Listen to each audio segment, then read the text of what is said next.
Pastors' wives are expected to support their husbands, raise the ideal family, and help in the church. But are those expectations realistic? Let's talk about the elephant in the room.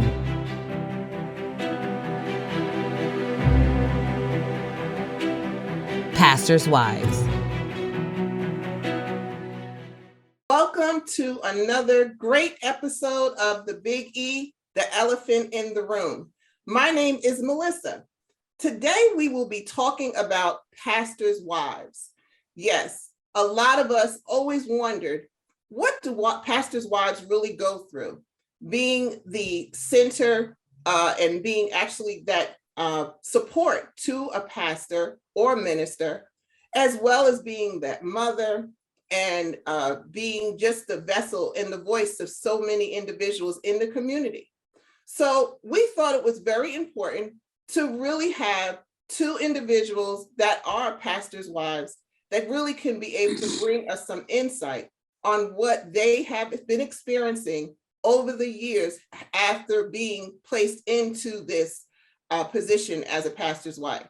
So we have two wonderful women. We have Brandy King, and we also have Karen Smith. So thank you, young ladies, for being part of this episode. You're welcome. Thank you. You're welcome. Thanks for having us. No problem. This is truly an honor. So truly an honor. Did you ever think you would ever become a pastor's wife?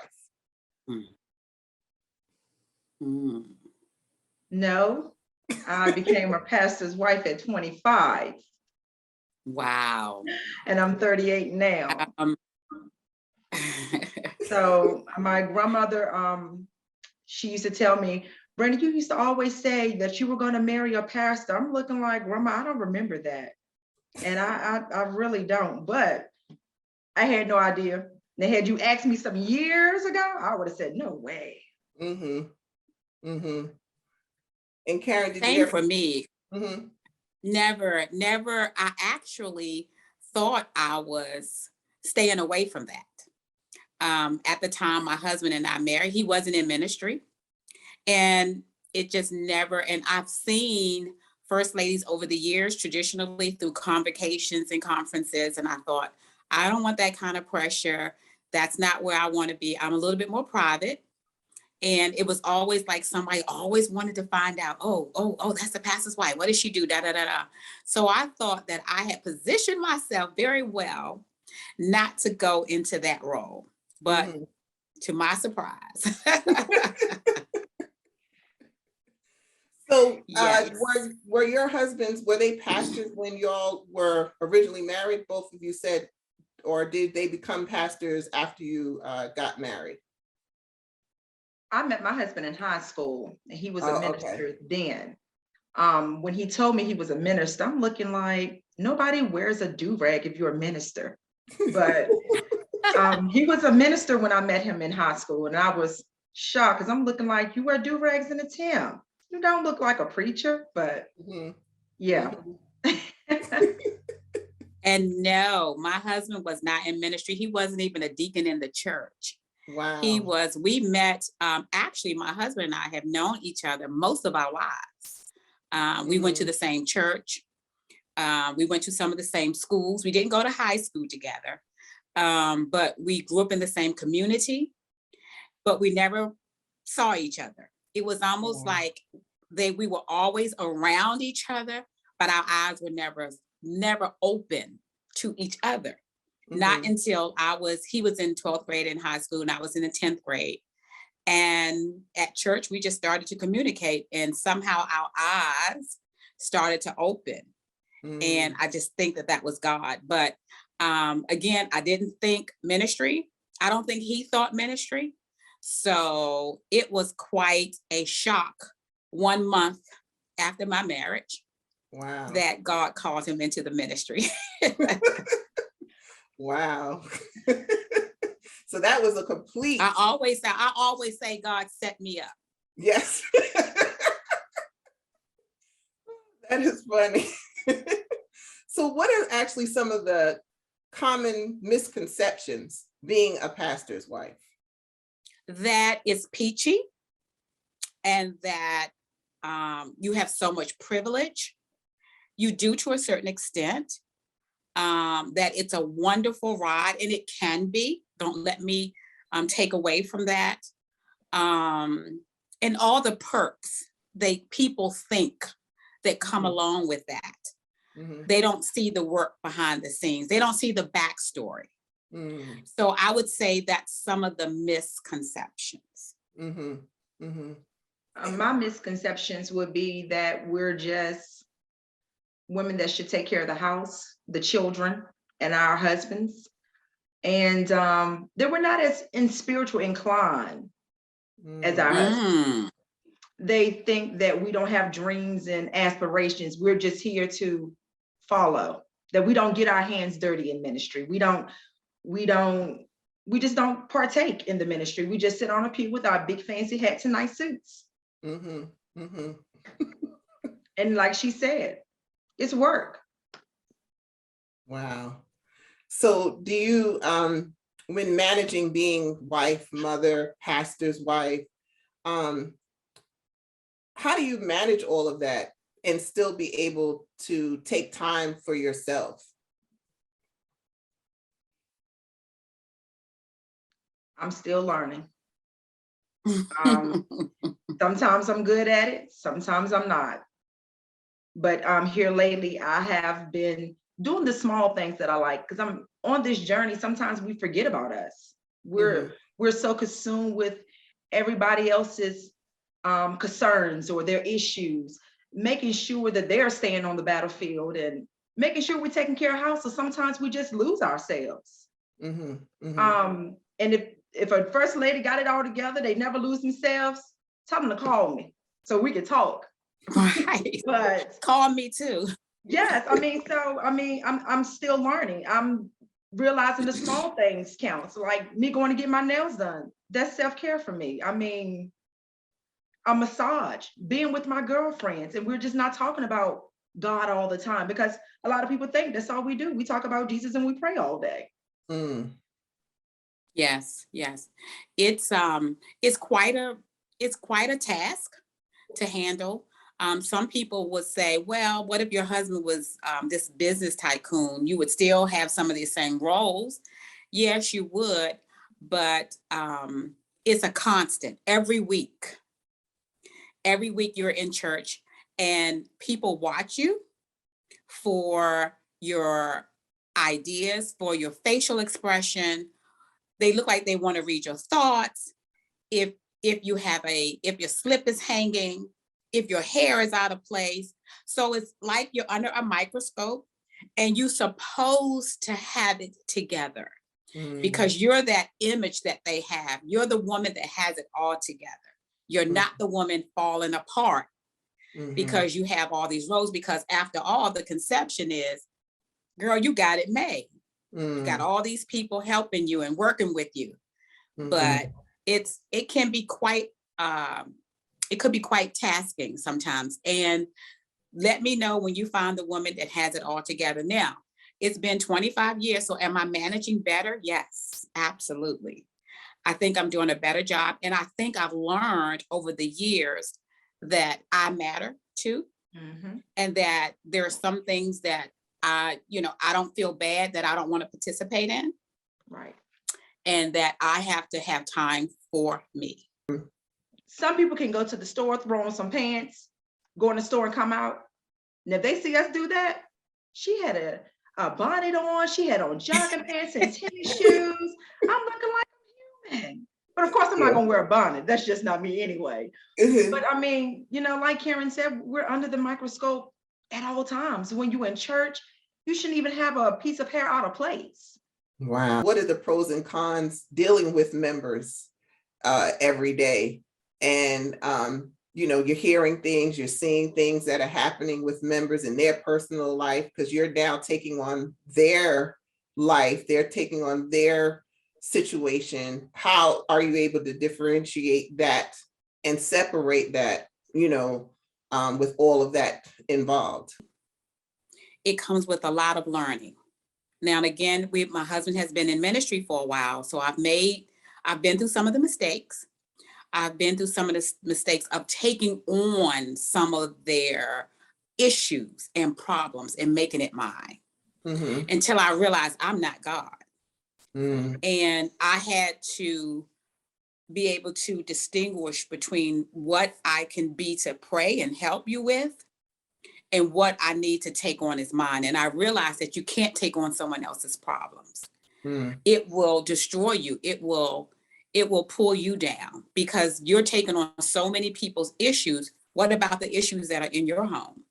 What about the issues that, and especially if you work outside of the home like I have, which is another role that you have to play because you have your own job to attend to. Yeah. And you still have a responsibility. So it took me a while to get to that place where I would say, I'm sorry this is happening to you. I am here to pray with you and pray for you.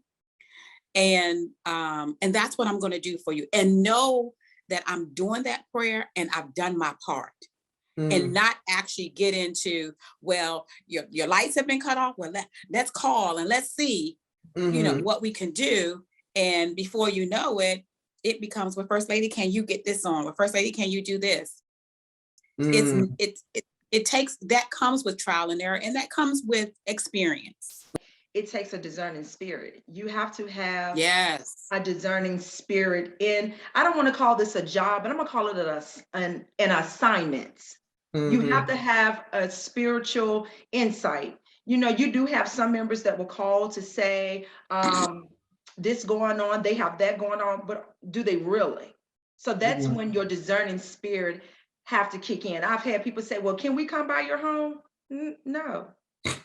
I like to be private. I'm like that with my family. I like to be private. Some things that go on in my house or in ministry, I don't tell my family because they will not understand.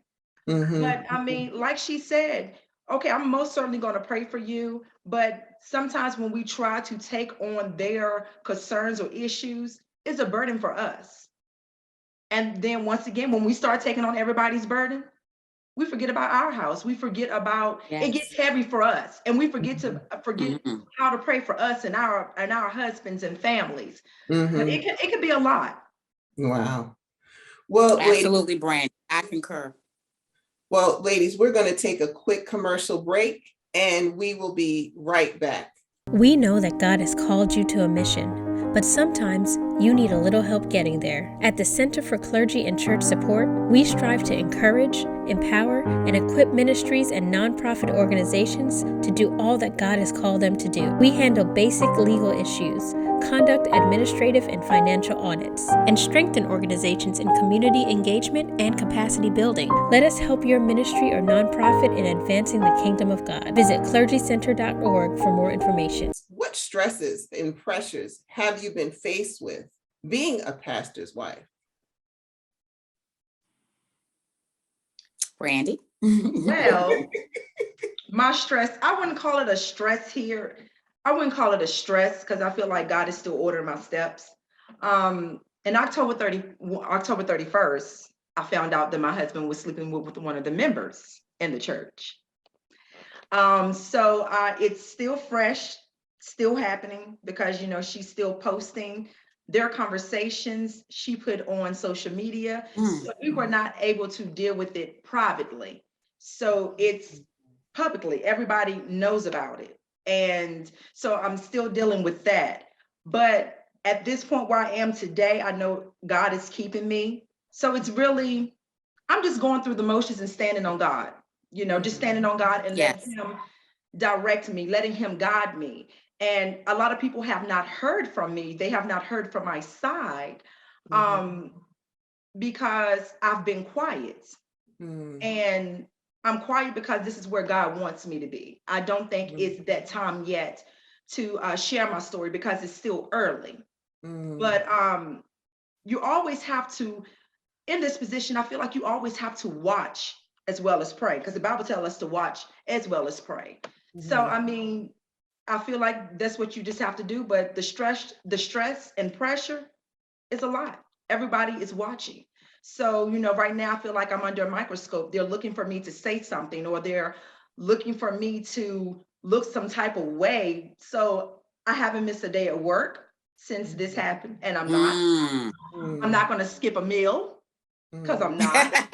And this is what you're going to see. You're going to see the peace of God. God said that he will give you peace that surpasses all understanding. That's right. Yeah. And so that's what I'm walking in. And I don't have social media. So I'm only on Instagram. I'm not on Facebook. And that's where she shared their comments, their posts. She shared all that on Facebook. So she's still going and chitter chattering. She tried to sue me, but I'm standing on God's promise. And so I'm just walking. So no, you're not going to catch me in an uproar, because a man does not define me. And I feel like sometimes being in this position, because we forget who we are, we forget our worth, and to know that we're more than enough. So there is a lot of stress and pressure on here, but you have to carry it well, carry it with grace, with some humility, and just be mindful who you serving. At the end of the day, we're not serving our husbands, we're not serving the church, we're serving God. This is what this is about. This is what our assignment is about. Well, I tell you, absolutely. I am just saying grace and mercy. Yes. That's all I can say for you, grace and mercy. Yes. And you are a beaming light. And Thank God you. is truly shining in you. And I can just tell you, you are truly a testimony.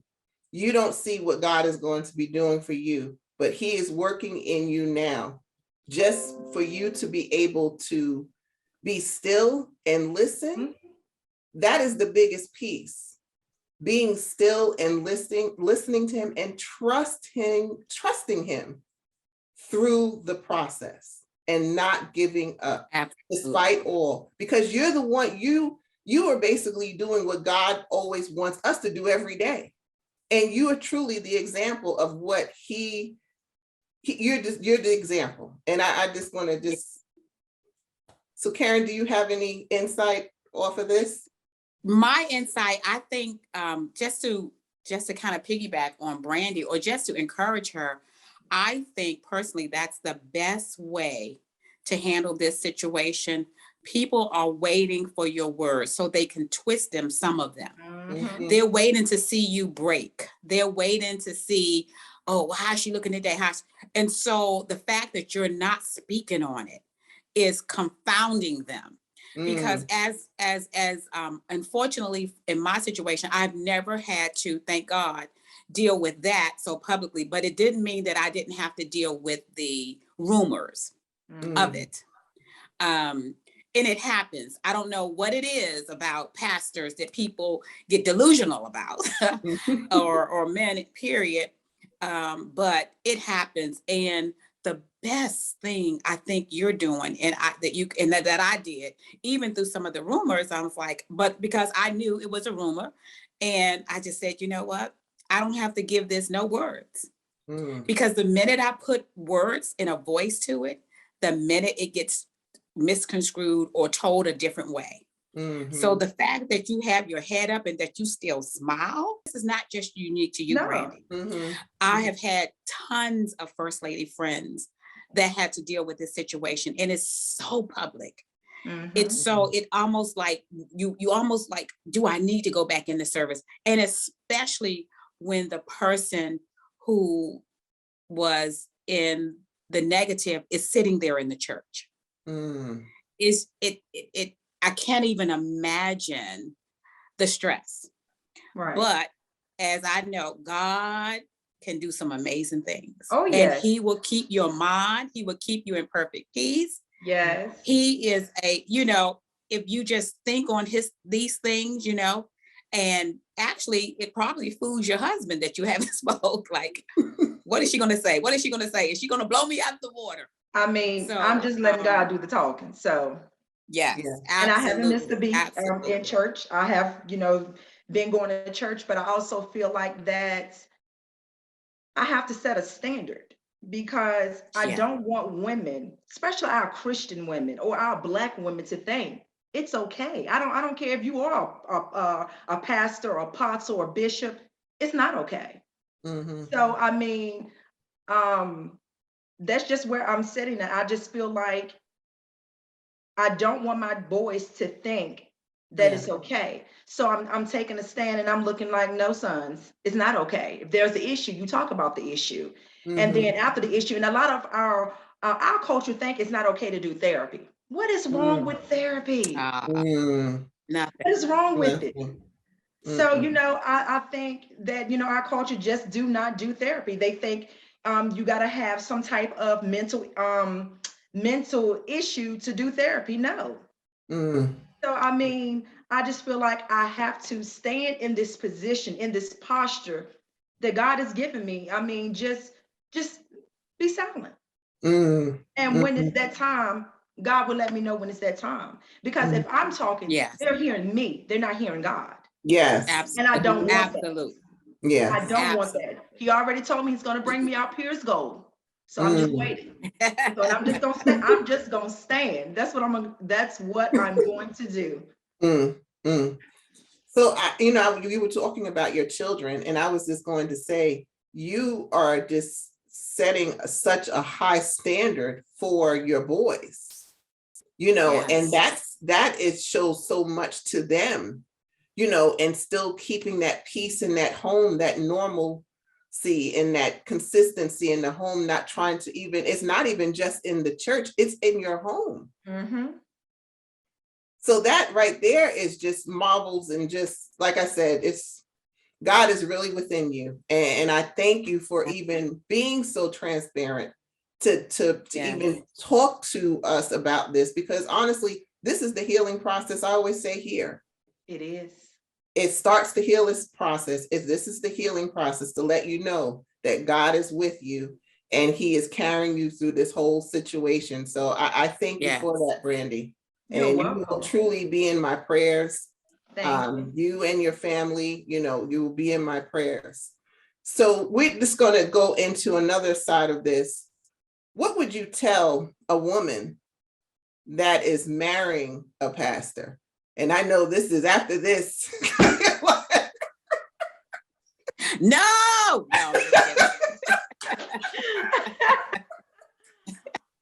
Oh my God. I think when we get married, before we get married, we carry backpacks. And in those backpacks, there's so much stuff in those backpacks, and you do not know what's in your partner's backpack until you start to unpack all that stuff. You don't know what hurt they've had, what trauma they've went through that may arise in the marriage. So I would tell a person, when you do go through the process, make sure you do therapy to get to know one another, because finances will destroy marriage. If you do have living parents, if your parent gets sick, do you have to take care of them? All that needs to be discussed before you get married. And I also will say, if you're going to marry a pastor, make sure you have a relationship with God on your own and not just through your husband. Yes. Because this is a lonely journey. This is a by yourself moment.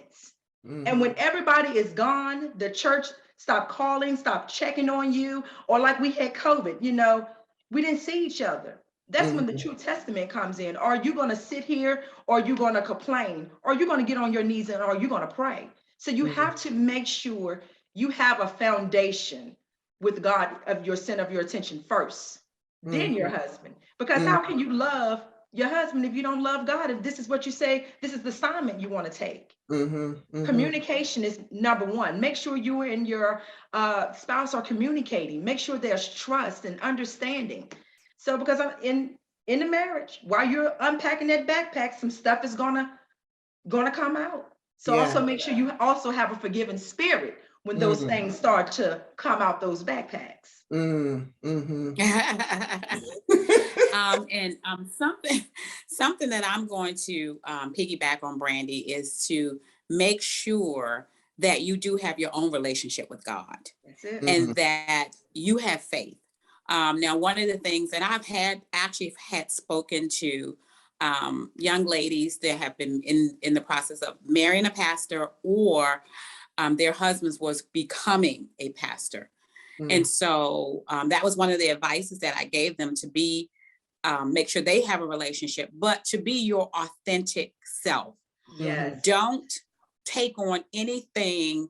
You know, it's just like a marriage. If you're going to start it, I hope you can continue it. Don't pick up anything, and don't let anyone push you into a role that you're not comfortable with. Yeah. I think that we, and in the African American church, at least, we tend to see these first ladies in these leadership roles, like over the women's ministry or over this ministry and over that ministry. And if that's not where God is leading you, don't take it on. And don't think that you're doing the church an injustice by doing that. Let someone else, and you can be a support. You can be there and be a support, but don't let anyone push you into certain roles that you are not ready for. And one of the reasons why people say that first ladies is a lonely role is because you don't want someone in the church to be your confidant. You don't want other women or men in the church that you're confiding in about your husband or about a situation in your household. Because as dear and as wonderful as they are, you are exposing yourself. And you're putting yourself at risk sometimes and hoping that that friendship doesn't turn sour, because the first thing they want to do is say, hey, I got some inside knowledge. And that's why it becomes a lonely road. But I would say if you can align yourself with another first lady, with someone else who understands the task that you have taken on, then you all can. And I have quite a few first lady friends, so I make sure I try to get with them, you know. And sometimes we talk, and you know, we can let our hair down, for lack of a better word, and we can relate to each other. We can laugh it off and say, "Girl, can you believe it?" You know, and that's our way. And then guess what? I kind of release that for now and then. That makes it so that I can stand a little longer, or I can do a little bit more. And every now and then I've had to tell my husband, now I'm not taking a break from church, but I'm going away for a week, or I'm going on a girls trip, and it's going to encompass a Sunday. So I'm not going to be here that Sunday, because they want you on Sunday. They want you to be right in that spot. Yeah. You know. So I'm like, I'm not going to, and even that took me some time to learn that I don't always have to be there. Yes. And so, so it's so many, it's no one answer. It's so many things and so many angles to this role. It's amazing. It's amazing. But I think we put that on us. I think some of it is that we put it because there's an expectation to do this and that. And I just think that if you start off, I wish someone had said that to me. I had never had a first lady at my previous churches. So I didn't have too many to pour into me. I kind of watched from a distance. So I learned by observation. But I wish I had someone to pour into me some of the things that, you know, maybe some mistakes I would not have made. Right. Well, ladies, I just want to thank you so much for taking time out to sit with me today and talk about being a pastor's wife. You have, you're truly vessels for him. And I continue to just say, members of churches, they are human. They are people too. They have lives. They have children. Respect them, respect their space, respect their time, but also know that despite what positions that they hold, that they still love you and they want to support you. So we just want to thank you tremendously, ladies, for this opportunity. This has really been a testimony for even myself to just know the grace that God has implemented into you women. So I want to thank you again for watching The Big E, the elephant in the room, where we speak about the unspeakable.